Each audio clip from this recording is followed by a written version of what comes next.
Football শব্দটার সমার্থক শব্দই লিওনেল মেসি।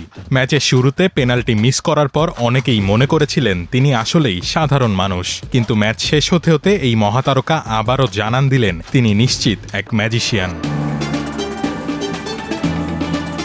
এমন এক ম্যাজিশিয়ান যাকে পৃথিবীর যে কোনো ভাষাতেই ব্যাখ্যা করা প্রায় অসম্ভব। ৩৯তম জন্মদিনের ঠিক দুদিন আগে মাঠে নামলেন আর করলেন জাদুকরি দুটি গোল। প্রথম গোলটি করে জার্মানির মিরোস্লাভ ক্লোসার ১৬ গোলের রেকর্ড ভেঙে ১৭ গোল নিয়ে হয়ে গেলেন বিশ্বকাপের সর্বকালের সর্বোচ্চ গোলদাতা। এরপর করলেন আরও একটি গোল। বিশ্বকাপের ১৮ গোল করে সবার ওপরে এখন শুধুই মেসির নাম। এ ম্যাচে তিনি করতে পারতেন নিজের দ্বিতীয় বিশ্বকাপ হ্যাট্রিকও, কিন্তু পেনাল্টি মিসের কারণে সেটি আর হলো না। ডালাসের কানায় কানায় পূর্ণ ৮০,০০০ দর্শকের সামনে ম্যাচের বেশিরভাগ সময় জুড়েই আর্জেন্টিনাকে কিছুটা নিচে নেমে খেলতে দেখা গেছে।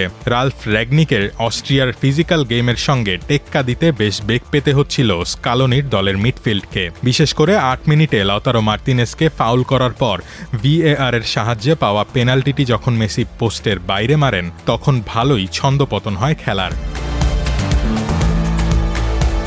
তবে সেই হতাশা উদযাপনে রূপ নিতে সময় লাগেনি। ৩৮ মিনিটে বাঁ প্রান্ত থেকে ফাকুন্দো মেদিনার ক্রসে থিয়াগো আলমাদা দারুণ এক ডামি করলে বক্সের ঠিক ভেতর থেকে প্রথম ছোঁয়াতেই বাঁ পায়ের দুর্দান্ত শটে ইতিহাস গড়া ১৭তম গোলটি করেন মেসি।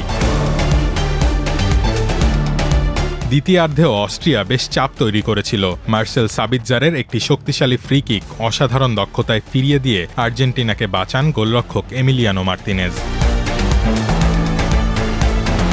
এরপর যোগ করা সময়ের ৯৫ মিনিটে অস্ট্রিয়ার বক্সের ভেতর রীতিমতো ঝড় বইয়ে দেন মেসি। হুলিয়ান আলভারেজের শট ব্লক হওয়ার পর ফিরতি বল পেয়ে এক ডিফেন্ডারকে কাটিয়ে শট নেন মেসি। সেটিও ব্লক হলে আবারও ফিরতি বল পান তিনি। এরপর দুরূহ কোণ থেকে দুই ডিফেন্ডারকে ফাঁকি দিয়ে ঠিকই বল জালে জড়ান এই জাদুকর। এই জয়ে ৬ পয়েন্ট নিয়ে মেক্সিকো, যুক্তরাষ্ট্র এবং জার্মানির পর শেষ ৩২-এর টিকিট নিশ্চিত করল বর্তমান চ্যাম্পিয়ন আর্জেন্টিনা। আর টানা ৬ বিশ্বকাপ ম্যাচে গোল করে জাস্ট ফন্টেইন ও জোয়ার্জিনহোর রেকর্ডেও ভাগ বসালেন আলজেরিয়ার বিপক্ষে হ্যাট্রিকের পর ২ ম্যাচে ৫ গোল করা মহাতারকা লিওনেল মেসি।